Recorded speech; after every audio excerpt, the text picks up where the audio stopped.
இந்த பதிவை காணக்கூடிய அனைத்து நல்ல உள்ளங்களுக்கும் என் அன்பார்ந்த வணக்கங்களை தெரிவிச்சுக்கிட்டு இந்த பதிவை நான் போடுறேங்க.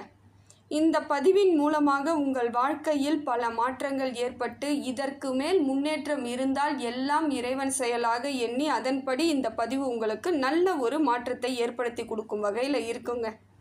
ஒவ்வொரு பதிவுமே உங்களுக்காக எழுதப்பட்டதாகத்தாங்க இன்னைய வரைக்கும் இருக்குது. எல்லா பதிவுகளுமே உங்களுக்கு மேலோங்கி அடுத்த கட்ட நகர்வு நல்ல அமைப்பில் இருக்குது அப்படிங்கிறது எனக்கு நீங்கள் கமெண்டில் போடுறத வச்சே நான் இந்த பதிவை நான் உங்களுக்கு போட்டுக்கிட்டு இருக்கேங்க. ஏன்னா நிறைய பேர் எனக்கு நீங்கள் சொல்கிறது என்னன்னு பார்த்தீங்கன்னா, உங்களோடது எல்லாமே எனக்கு கரெக்டாக இருக்குது, நீங்கள் சொல்கிறது எல்லா விதத்திலும் நான் சரியாக இருக்குங்க, உங்களதை நான் செயல்படுத்தி பார்க்குறேன், அதில் எனக்கு ஒரு மாறுதல்கள் கிடைக்குது அப்படின்னு சொல்லக்கூடிய ஒவ்வொரு பதிவுலேயும் நீங்கள் போடக்கூடிய கமெண்ட்டில் எனக்கு ஒரு நிறைவான ஒரு திருப்திகரமான இந்த பதிவுகளாக உங்களுக்கு வருதுங்க. ஏன்னா ஒரு ராசிக்கு இப்படித்தான் இருக்கும், கிரகங்கள் இப்படி ஒரு மாற்றத்தை ஏற்படுத்தி கொடுக்குதுன்னு நான் சொன்னால் உங்களுக்கு அது புரிய ஆரம்பிச்சிடும். சொல்லலை, யாருமே சொல்லலை, நீங்கள் எதை பற்றியுமே தெரிஞ்சுக்காமல் நீங்கள் உங்கள் காலத்தை நீங்கள் அப்படியே கடத்தி கொண்டுட்டு போயிட்டுருக்கீங்கன்னா அந்த இடத்தில் நிறைய பாதகங்களை அமைஞ்சிடுது, நிறைய சிக்கல்கள் உங்களுக்கு ஏற்பட்டுடுது. அதனால் இப்போ இப்படி இருக்குங்க நேரம், இந்த வழியாக போங்க, உங்களுக்கு நிறைய நல்லது நடக்கும்னு யாராவது ஒருத்தவங்க சொன்னால் நம்ம அந்த வழி போகும் பொழுது நமக்கான நல்ல நன்மைகள் ஏற்படக்கூடிய சூழ்நிலை ஏற்பட்டுடும்.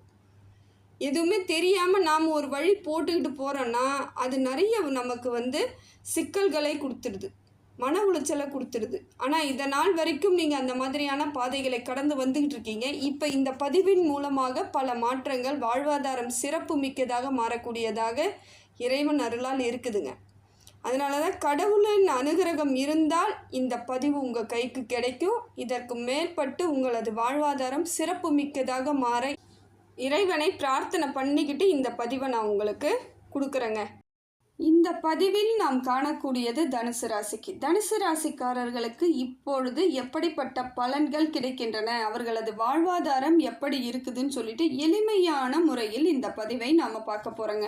தனுசு ராசிக்காரர்களுக்கு சூரியன் பெரும்பாலும் நல்ல அமைப்பில் இருக்குதுங்க. உங்களுக்கு இப்பொழுது மாற்றத்தை பெரும் பகுதி நல்ல அமைப்பில் இருக்கிறதுனால பணி செய்யக்கூடிய இடத்தில் உங்களுக்கு அதிகாரம், கௌரவம், வெற்றிகளை தரக்கூடியதாக இருக்கும். அதே போல் நிறைய பொறுப்புகள் உங்களுக்கு வந்தடையக்கூடிய தருணமாகவும் இருக்குதுங்க. முயற்சிகள் எல்லாம் உங்களுக்கு பலனளிக்கக்கூடியதாக இருக்குது. அதே போல் அதற்கான பாராட்டுகள் உங்களுக்கு சேரக்கூடிய அமைப்பில் இருக்குது. பேரெல்லாம் இப்போ நல்ல பேராக சொல்லுவாங்க. இது நாள் வரைக்கும் உங்களை பார்த்து எதேதோ சொல்லியிருப்பாங்க, அவங்களுக்கு தெரியாத விஷயம் கூட நிறைய உங்களை பற்றி கற்பனையான தப்பான அபிப்பிராயத்தை வெளியே சொன்னவங்க இப்போ நல்ல விதமாக சொல்லக்கூடிய சூழ்நிலை ஏற்படும். உங்களுடைய தயவு அவர்களுக்கு தேவைப்படக்கூடிய சூழ்நிலையாகவே இருக்குது. உங்களை யாரெல்லாம் தப்பாக பேசினாங்களோ, யாரெல்லாம் கண்ணு காது மூக்கு வச்சு பேசினாங்களோ அவங்களே இப்போ உங்களுடைய ஆதரவை தேடி வரக்கூடிய தருணமாகவும் தனுசு ராசிக்கு இப்போ இருக்குது. இதெல்லாம் உங்களுக்கு இது ஒரு வாழ்வாதாரத்தின் சிறப்பு இடம்தான். ஏன்னா அந்த டைமில் அவ்வளோ வழிகளை சுமந்திருப்பீங்க, நம்மளை பற்றி இப்படி பேசுகிறாங்க அப்படின்ட்டு.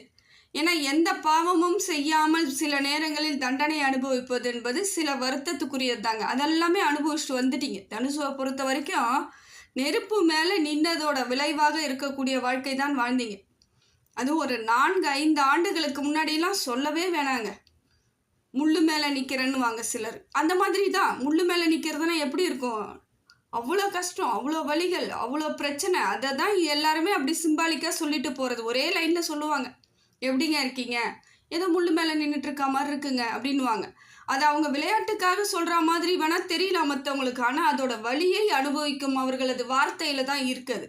அதை போல் இப்போ பார்த்தீங்கன்னா சூரியன் உங்களுக்கு பல மடங்கு மாற்றத்தை ஏற்படுத்தி கொடுக்குறாருங்க. இனி உங்கள் வாழ்வாதாரம் சிறப்பு மிக்கதாக இருக்குது. பொறுப்புகள் உங்களுக்கு அதிகமாகும் பொழுது வேலை சுமையும் கொஞ்சம் அதிகமாகுது. இதனால் ஒரு மன அழுத்தம் ஏற்படக்கூடிய சூழ்நிலை இருந்தாலும் கவலைப்படாதீங்க.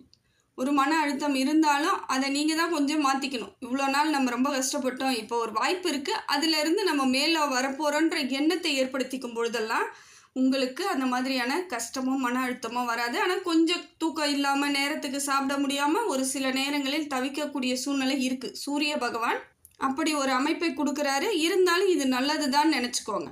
இந்த காலம் உங்களுக்கு கனிவானதாகவும் இருக்குது, நீங்கள் எதிர்பார்த்த ஒரு முன்னேற்றம் அடையக்கூடிய தருணமாகவும் இருக்குதுங்க. அவர் எப்படி இருக்காருன்னு பார்த்தீங்கன்னா உங்களுக்கு நிறைய ஒத்துழைப்புகள் தரக்கூடியவராக இருக்கார். நிறைய விஷயங்களுக்கு உங்களுக்கு அவரோட சப்போர்ட் கிடைக்குது. தொட்ட காரியங்கள் எல்லாம் துலங்கக்கூடிய தருணமாக இருக்குது. நிறைய நன்மைகள் ஏற்படக்கூடியதாக இருக்குது. பண வரவு இருக்குது. அதே போல் தொழில் செய்தீங்கன்னா அந்த தொழிலில் லாபம் ஏற்படும். உங்களுக்கு வர வேண்டிய பணம் வரும். நீங்கள் எங்கேயா கொடுத்துட்டு ஏமாந்துட்டு நின்னவங்களாம் பல பேர். அதில் ஒரு சிலருக்கு இந்த காலகட்டம் பணம் வரக்கூடிய அமைப்பு இருக்குதுங்க. உங்களுடைய நல்ல குணத்திற்கு ஏற்றாற்போல் வாழ்வாதாரம் மாறக்கூடிய அமைப்பு இருக்குது. எண்ணம் போல் வாழ்வுன்ற மாதிரி தனுசு ராசிக்காரர்களுக்கு நல்ல ஒரு வாழ்வு அமையக்கூடிய தருணம் இந்த தருணம் தாங்க. குரு பகவான் அப்படிப்பட்ட ஒரு அமைப்பை கொடுக்குறாரு. ஒரு விஷயத்தில் மட்டும் கவனம் இருக்கணுங்க. எதையாவது ஒரு சிலது நீங்கள் அலட்சியமாக விட்டுருப்பீங்க. ஒரு பிரச்சனை இருக்குது, இப்போ பார்த்துக்கலாம் அப்படின்னு நினச்சிருப்பீங்க. உறவுகள்கிட்ட ஏதாவது பிரச்சனை இருந்ததுன்னா பார்த்துக்குவோம் அப்படின்னு நீங்கள் விட்டுருக்கிற பிரச்சனைலாம் இப்போ தலை தூக்கி நிற்கக்கூடிய சூழ்நிலை இருக்குது. அதனால் அதுக்கு நீங்கள் கொஞ்சம் பார்க்கணும். எப்பயாவது ஏதாவது பிரச்சனைனா அது அப்படியே விட்டா மாதிரி இருக்கா மாதிரி இருந்தாலும் இப்போ அது திருப்பி பிரச்சனை பண்ணக்கூடிய சூழ்நிலை இருக்குது. அது இரத்த பந்த உறவுகளால் உங்களுக்கு அதிகமாக நடக்கக்கூடிய வாய்ப்பு இருக்குங்க. தனுசுக்கு இது இயல்பாகவே நடக்கும். உடன் பிறந்தவர்களால் நிறைய சிக்கல்களை எப்பயுமே அனுபவிக்கிறீங்க. இப்போ மேலும் அவங்க உங்களுக்கு நிறைய பிரச்சனைகளை கொடுக்கக்கூடிய தருணமாக இருக்குது. கொஞ்சம் சிந்தித்து செயல்படுங்கள். உறவுகள் வேணும்னா கொஞ்சம் நிதானிங்க. இல்லையா கரெக்டாக பேசி எந்த இடத்துல தப்பு நடந்திருக்கோ அதை விளக்கமாக சொல்லி அவர்களை அடக்கிறதுக்கு முயற்சி பண்ணுங்க. சண்டை போட தேவையில்லை. ஒரு சில விஷயங்கள் பேச்சாலே நீங்கள் அவங்கள சரி பண்ணிடலாம். ஏன்னா பேசும் திறமை உங்களுக்கு ஜாஸ்தியாக இருக்கும். தனுசுவை பொறுத்தவரையிலும் பேசும் திறமை ஜாஸ்தியாக இருக்கும். காரணம் என்னென்னா உங்கள் ராசிநாதன் குரு பகவான் அந்த அளவுக்கு உங்களுக்கு ஆலோசனை எப்பயுமே கொடுத்துட்ருப்பார். அதனால் கொஞ்சம் நிதானித்து பேசி சில முடிவுகளை எடுங்க. முக்கியமான முடிவுகள் எடுக்கும் பொழுது அது உங்களுக்கு நல்ல சாதகமான பலன் கிடைக்கக்கூடிய அமைப்பில் எடுங்க. விட்டு கொடுக்குறேன், ஏனோ தானோன்னு செய்கிறேன் அப்படி செய்யாதீங்க. விட்டெல்லாம் கொடுக்க தேவையில்லை. எல்லாருடைய வாழ்க்கையும் அவரவர் வாழ்க்கையை அவங்கவுங்க வாழ்ந்து தான் ஆகணுன்ற எண்ணத்தில் இருக்கும் பொழுது விட்டு கொடுத்தா வாழ முடியாதுங்க. இதுதான் உண்மை. சில இடங்களில் நாம் கரெக்டாக நின்னா மட்டும்தான் நல்ல ஒரு அமைப்புக்கு வர முடியும். என்ன தான் நல்ல பலன்கள் இருந்தாலும் விட்டு கொடுக்குறவங்க என்றைக்கும் விட்டு கொடுத்துக்கிட்டே இருக்கணும்னு எதிர்பார்க்குறாங்க. அதனால் சில நேரங்களில் உங்களுக்கு தகுந்தாற் போல் மாற்றிக்கோங்க. அதுதான் இயல்பு. அதே போல் பார்த்திங்கன்னா புதன் பகவானை பொறுத்த வரையிலும் உங்களுக்கு புத்திசாலித்தனம் அதிகமாக கொடுக்குறாருங்க. நிறைய யோசித்து செயல்படக்கூடிய அமைப்பு இருக்குது. எல்லா விதத்திலும் மாற்றங்கள் இருக்குங்க. கொஞ்சம் சிந்தித்து செயல்பட்டால் சாதகமான அமைப்பு ஏற்படும். வியாபாரத்தில் உங்களுக்கு நல்ல மாற்றம் இருக்குது. புதிய வருமானங்கள் வரக்கூடிய அமைப்பு இருக்குது. நிறைய கஸ்டமர் வருவாங்க, இல்லை முதலீடு செய்யக்கூடிய ஆட்கள் வருவாங்க. அந்த மாதிரியான அமைப்பெல்லாம் மாறும் பொழுது உங்களுக்கு நல்லா இருக்குது. ஆனால் ஒன்றுத்தில் கவனமாக இருக்கணுங்க. கவனக்குறைவு இல்லாமல் பார்த்துக்கணும். சில விஷயங்களில் தனுசு ராசி பெரும்பாலும் அலட்சியம் காமிப்பாங்க. அது இயல்பு அவங்களுக்கு. இருந்தாலும் அலட்சியம் காட்டக்கூடாதுங்கிற எண்ணம் வரட்டும் ஃபஸ்ட்டு மனசில். அதையும் மீறி சில விஷயங்கள் கையை விட்டு போச்சுன்னா அது பரவாயில்ல. ஆனால் நம்மளோட அலட்சியத்தால் போகக்கூடாதுங்கிற எண்ணத்தோடு எல்லாத்தையும் நீங்கள் செயல்படுத்துனீங்கன்னா இது உங்களுக்கு சாதகமான அமைப்பு தாங்க. செவ்வாயை பொறுத்த வரையிலும் உங்களுக்கு தைரியம் அதிகமாக இருக்குதுங்க. நிதி வரவு அதிகமாக இருக்குது. பண பொருளாதார வரவெல்லாம் சிறப்பாக இருக்குது. எல்லா விதத்திலும் உற்சாகமாக இருக்கக்கூடிய அமைப்பு இருக்குது. வேகமாக செயல்படக்கூடிய அமைப்பு இருக்குது. என்ன ஒன்று, செலவுகள் அதிகமாகக்கூடிய வாய்ப்பு இருக்குதுங்க. அதனால் ஏற்கனவே இருக்கக்கூடிய கடன்லாம் கொஞ்சம் இப்போ குறைக்க முடியாத சூழ்நிலை. கடனை நீங்கள் குறைச்சிடலாம் அப்படின்னு ஏதாவது பிளான் பண்ணால் கூட செலவு வேறு ஏதாவது செலவு இழுத்துக்கிட்டே இருக்கும் பொழுது கடனை அடைக்கக்கூடிய தருணமாக இருக்காது. நீங்கள் கடன் அடைக்கலனா கூட பரவாயில்லைங்க, மேற்கொண்டு எனக்கு ஏதாவது கடன் வந்துருமா அப்படின்னு நீங்கள் யோசிக்கலாம். பொருளாதார வரவு இருக்குது, தப்பு இல்லை. அதனால் இப்போ கடன் வாங்க வேண்டிய அவசியம் இருக்காது. இருந்தாலும் நீங்கள் தான் கொஞ்சம் கவனத்தோடு செலவுகளை கையாளணும். வரதையும் மீறி நீங்கள் செலவு வருக்குது அப்படின்னும் பொழுது கடன் வாங்க வேண்டிய சூழ்நிலை ஏற்படும். அது உங்களுக்கு பாதிப்பை தாங்க கொடுக்கும். ஏற்கனவே தனுசு ராசியில் பெரும்பாலானோர் கடனில் தான் இருக்காங்க. நிறைய பேர் கடன் தலைக்கு மிஞ்சின கடன் சொல்லுவாங்க. அதாவது கைக்குள்ளே இருக்கிறது கிடையாது. இன்றைக்கி நினச்சா கொடுத்து முடிக்க முடியாத கடனாக தான் இருக்குது. அதனால் கொஞ்சம் உஷாராக செலவு பண்ணுங்கள். அனாவசியமான செலவு தேவையில்லை. அதனால் வேணுன்றதை மட்டும் பார்த்துக்கோங்க. அதுதான் உங்களுக்கு நன்மையை தரும். என்ன ஒன்று, காதல் திருமணம் செய்யக்கூடியவர்களுக்கு கொஞ்சம் பிரச்சனையாக இருக்குது. அந்த இடத்துல குழப்பத்தை ஏற்படுத்துவார். திருமண தடையை ஏற்படும். பேச்சுவார்த்தையில் ஒரு நல்லா இருக்காது. அது மாதிரியான அமைப்பு ஏற்படுது. முடிந்த வரையிலும் பேசுங்க. பேசி அந்த பிரச்சனையை தீர்க்கறதுக்கு முயற்சி பண்ணுங்கள். ஒரு பெரியோர்களால் நீங்கள் நிச்சயிக்கப்பட்ட திருமணம் போலவே காதல் திருமணத்தை பண்ணிக்கினீங்கன்னா காலத்துக்கும் அது உங்களுக்கு அவப்பெயர் இல்லாமல் போகும். அதனால் முடிந்த வரையிலும் காதல் திருமணங்களுக்கு மட்டும்தான் சுக்கிரனால் பிரச்சனை இருக்கக்கூடிய தருணமாக இருக்குதுங்க. மிச்சப்படி ஒன்றும் இல்லை. ஆனால் திருமண பாக்கியம் உண்டாகுது. நிறைய பேருக்கு இப்போ திருமண யோகம் உண்டாகுது, குழந்தை பாக்கியம் உண்டாகுது, சந்தோஷம் தரக்கூடிய தருணங்களாக சுக்கிரன் இருக்கார். நிறைய ஊர் பயணங்கள் செல்ல வேண்டிய பாக்கியமும் இருக்குது. நிறைய கோவில்களுக்கு போகிறது, ஊர் பயணம் போகிறது, எப்படியோ ஒன்று வீட்டில் இல்லாத மாதிரி ரொட்டீனாக ஓடிக்கிட்டு இருக்கக்கூடிய சூழ்நிலையை சுக்கிரன் உங்களுக்கு கொடுத்துக்கிட்டு இருக்காருங்க. தனுசு ராசிக்கு அதே போல் பார்த்தீங்கன்னாக்கா சனி பகவான் ஒரு மாற்றத்தை கொடுக்குறாருங்க, தைரியத்தை கொடுக்குறாரு. ஆனால் அதே அளவிற்கு பொறுமையாக இருந்து செயல்பட வேண்டிய விஷயங்களை செயல்திறனை அதிகரிச்சிங்கன்னா இந்த காலம் நல்ல காலமாக இருக்குதுங்க. அரசு பணிகள் அல்லது அரசு சார்ந்த பணிகளில் உங்களுக்கு இடம் கிடைக்க வாய்ப்புகள் இருக்குது. நான் கவர்மெண்ட் எக்ஸாம் எழுதுறேங்க, நான் நல்லபடியாக கவர்மெண்ட்டில் நான் போயிட்டு வேலைக்கு சேரணும் அப்படின்னு நினைக்கக்கூடிய தனுசு ராசிக்காரர்களுக்கு இது நல்ல ஒரு அமைப்பு. ஏற்கனவே வேலையில் இருக்கிறன்றவங்களுக்கு பதவி உயர்வுகள், இடமாற்றம் போன்ற நல்ல அமைப்புகளை சனி பகவான் கொடுக்குறார். பொதுவாக சொல்லப்போனாக்கா உங்களுக்கு அமைப்பு எப்படி இருக்குன்னு பார்த்தீங்கன்னாக்கா சனி ஒரு நல்ல மாற்றத்தை கொடுத்தாலும் வெளியூர்களுக்கு செல்லக்கூடிய அமைப்பு, வீட்டை விட்டு வெளியே சொந்த இடத்தை விட்டு மாறுதலுக்குரிய காலமாக இப்போ இருக்குது.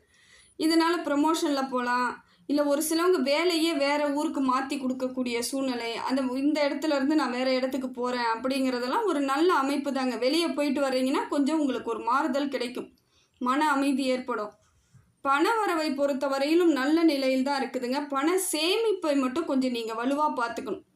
பணம் சேர்த்து வைக்கணும், சேமிக்கணும் அப்படிங்கிற எண்ணம் இருந்தால் இப்போ கரெக்டாக அதை கணக்கு போட்டு திட்டமிடலோடு செய்தீங்கன்னா தப்பிக்கலாம். இல்லைன்னா பணம் விரயம் ஆகிக்கிட்டே இருக்கக்கூடிய அமைப்பாக இருக்குதுங்க. ஆனால் பணம் சம்பாதிப்பதில் உங்களுக்கு சாதகமான பலன் இருக்குது. நல்ல ஒரு மாற்றத்திற்கான காலம்தாங்க, நம்பிக்கை தரக்கூடியதாக இருக்குது. அதே போல் வரவு இருக்கும் பொழுது கடன் குறையும், வரவு இருக்கும் பொழுது கடன் படிப்படியாக குறையும். ஆனால் நீங்கள் செலவை சரியாக பண்ணிங்கன்னா கடனை முடிச்சுட்டு வெளியே வரலாம். மேற்கொண்டு கடன் வாங்கக்கூடிய அமைப்பை மட்டும் ஏற்படுத்திக்காதீங்க. எவ்வளவுக்கு எவ்வளோ பொறுமையாக இருக்கணுமோ, நிதானமாக இருக்கணுமோ அத்தனையும் இப்போ தேவை. மனக்கட்டுப்பாடு உங்களுக்கு ரொம்ப முக்கியமான ஒன்றா தாங்க கொடுத்துக்கிட்டு இருக்கு. இல்லை நான் சில விஷயங்களை பண்ணி தாங்க ஆகணும், ரொம்ப நாளாக நான் எந்த செலவுமே பண்ணலை, இப்போனாச்சும் நான் பண்ணி தான் ஆகணும்னு நீங்கள் நினச்சிங்கன்னா அதையும் திட்டமிடலோடு பண்ணுங்கள். சில விஷயங்களை நம்ம செஞ்சு தான் ஆகணும்னு கட்டாயம் இருந்தாலும் அதை கரெக்டாக உங்கள் கைக்குள்ளே இருக்கா மாதிரி பார்த்துக்கணும். பிரச்சனையை கடன் வாங்கி பண்ணிவிட்டு பிரச்சனையில் மாட்டிக்கிட்டால் மறுபடியும் நீங்கள் கஷ்டப்படும் பொழுது யாரும் பக்கத்தில் நிற்க மாட்டாங்க. ஏன்னா இந்த அனுபவம் உங்களுக்கு இப்பயே இருந்திருக்கும். எத்தனையோ இடங்களில் தனித்து விடப்பட்ட தனுசு ராசியாக தான் பெரும்பாலானோர் இருந்தாங்க. ஒரு ஏனை கேட்க கூட ஆள் இல்லாமல் பல கஷ்டத்தை அனுபவிச்சாச்சு. இப்போ நீங்கள் சரியாக நடந்துக்கணும், பொறுமை வேணும். விட்டு கொடுக்குறன்ற பேரில் நிறைய கஷ்டங்களை ஏற்றுக்காதீங்க. வீடு கட்டுறது, வீடு வாங்கிறது, அதை மாதிரியான அமைப்பு இருக்குது. உங்களுக்கு வேணும்னா அதை நீங்கள் செஞ்சுக்கலாம், தாராளமாக அதை பண்ணிக்கலாம். சேமிப்புன்னு பார்க்கும் பொழுது அதுவும் ஒரு சேமிப்பாக தான் உங்களுக்கு அமையுது. பெற்றோர்களால் உங்களுக்கு ஒரு மாற்றம் ஏற்படுது, பெற்றோர்களின் ஆசீர்வாதம் கிடைக்குது. அரசு துறையில் உங்களுக்கு தேவையான முன்னேற்றங்கள் ஏற்படக்கூடியதாக இருக்குது. பண வரவு இருக்குது, தைரியம், பொறுமை, இது எல்லாமே சேர்த்திங்கன்னா உங்களுக்கு இந்த காலம் பொற்காலமாக தாங்க இருக்குது. சொல்லப்போனால் தனுசுக்கு சனி பகவான் நல்ல ஒரு சப்போர்ட் பண்ணக்கூடிய இடத்துக்கு வந்துட்டார். யாரால கஷ்டப்பட்டீங்களோ அவங்கெல்லாம் இப்போ உங்களுக்கு துணையாக நிற்கிறாங்க. எந்த கிரகத்தாலெல்லாம் நம்ம படாத பாடுபட்டோம் நீங்கள் நினச்சிங்களோ அந்த கிரகங்கள் எல்லாம் உங்களுக்கு வாரி வழங்கக்கூடிய தன்மையை கொடுக்குது. அதற்கு தகுந்தாற் போல் உங்களுடைய செயல்பாடுகள் இருந்தால் நல்ல ஒரு மாற்றம் உங்களுக்கு இருக்குதுங்க, உறுதியான மாற்றம். அதே போல் ராகு பகவான் உங்களுக்கு நல்ல ஒரு வாழ்வாதாரத்தை மாற்றி கொடுக்குறாருங்க. நிறைய தைரியத்தையும் தன்னம்பிக்கையும் கொடுக்குறாரு. நிறைய வார்த்தைகளால் சில விஷயங்களை உங்களுக்கு சாதகமாக மாற்றிக்கக்கூடிய அமைப்பையும் அவர் கொடுக்குறாரு. இப்போ நீங்கள் நினச்சா பேசிய சில காரியங்களை உங்களுக்கு சாதகமானதாக மாற்றிக்க முடியும். ஏற்கனவே கோர்ட்டில் கேஸ் இருக்குது அப்படின்றவங்களுக்கு, வழக்கு இருக்குன்றவங்களுக்கு உங்களுக்கு சாதகமான அமைப்பை ஏற்படுத்தி கொடுக்குறாரு ராகு பகவான். சாதகமான சூழ்நிலையை கொடுக்குறாருங்க. எல்லா விதத்திலும் பார்த்தீங்கன்னா ராகுவும் உங்களுக்கு பலமிக்கதாக இருக்கிறதுனால நல்ல ஒரு மாற்றம் தான். என்ன ஒன்று, வேலை சுமை இவரும் அதிகப்படுத்துகிறாருங்க. வேலை கொஞ்சம் அதிகமாக இருக்கும். அதே போல் சிலருக்கு பயணங்கள் அதிகமாக இருக்கும். ஒன்று வேலை அதிகமாக இருந்துக்கிட்டு ரன்னிங்லேயே இருக்க மாதிரி இருக்கும், இல்லைனா பயணங்களில் ரன்னிங்லேயே இருக்க மாதிரி இருக்கும். ரெண்டுமே உடல் சோர்வை ஏற்படுத்தக்கூடியதாக இருக்கிறதுனால உடலை பார்த்துக்கணும், உடம்பை ரொம்ப முக்கியமாக பார்த்துக்கணும். நேரத்துக்கு சாப்பிட்றதுக்கு முயற்சி பண்ணுங்கள். முடிந்த வரையிலும் ஓய்வு எடுக்கிறதுக்கு எங்கேயாவது ஒரு இடத்துல ஓய்வு எடுக்கிறதுக்கு முயற்சி பண்ணுங்கள். அதே போல் கேது பகவான் எப்படி இருக்காருன்னு பார்த்தீங்கன்னாக்கா உங்களுக்கு மூத்தோர்களால் பிரச்சனை வரக்கூடிய அமைப்பில் இருக்குதுங்க. தனுசு ராசிக்காரர்களின் மூத்தவர்கள், அண்ணனோ அக்காவோ உங்களுக்கு தேவையில்லாத சண்டை சச்சரவு வரும். அப்படி இல்லை யாருமே இல்லைன்றவங்களுக்கு தந்தை அப்படின்றவங்க தாய் தந்தை மூலமாக சில மன கசப்புகள் ஏற்படக்கூடியதாக இருக்குது. பார்த்து நடந்துக்கோங்க. சில விஷயங்களில் பெரியோர்களுக்கு நீங்கள் மரியாதை கொடுக்க வேண்டிய தருணங்களாக இருக்கிறதுனால கொஞ்சம் என்ன அப்படிங்கிறத பேசி பழகுங்க. அதுதான் ரொம்ப நல்லது. குடும்பத்திலையும் உங்களுக்கு ஒரு வழிகாட்டுதல் இருக்கக்கூடியவர்களாக இருப்பவர்கள் உங்ககிட்ட கொஞ்சம் கசந்துக்கிற மாதிரியான அமைப்பை கேது பகவான் கொடுக்குறார். விநாயகர் வழிபாடை தொடர்ந்து பண்ணுங்க. கேதுவால் உங்களுக்கு பெரிய பிரச்சனைகள் ஏற்படாது. முடிந்தால் திங்கட்கிழமை தோறும் ஒரு தேங்காயை சூறைக்காயின்னு சொல்லுவாங்க தெரியுங்களா, செதறு தேங்காய், அதை விட்டுட்டு வாங்க. உங்களுக்கு பெரிய பிரச்சனைகள் எல்லாம் நீங்கிடும். ஏன்னா விநாயகர் மட்டும்தாங்க கேதுவை கட்டுப்படுத்தக்கூடிய ஒரு நல்ல ஒரு கடவுளாக இருக்கிறார். அதனால் அவரை மட்டும் கெட்டியமாக பிடிச்சிக்கோங்க. உங்களுக்கு பெரிய பிரச்சனைகள் எதுவும் இல்லைங்க. இறைவன் அருளால் எல்லா விதத்திலும் உங்களுக்கு நல்ல பலன் இருந்துக்கிட்டு இருக்குங்க.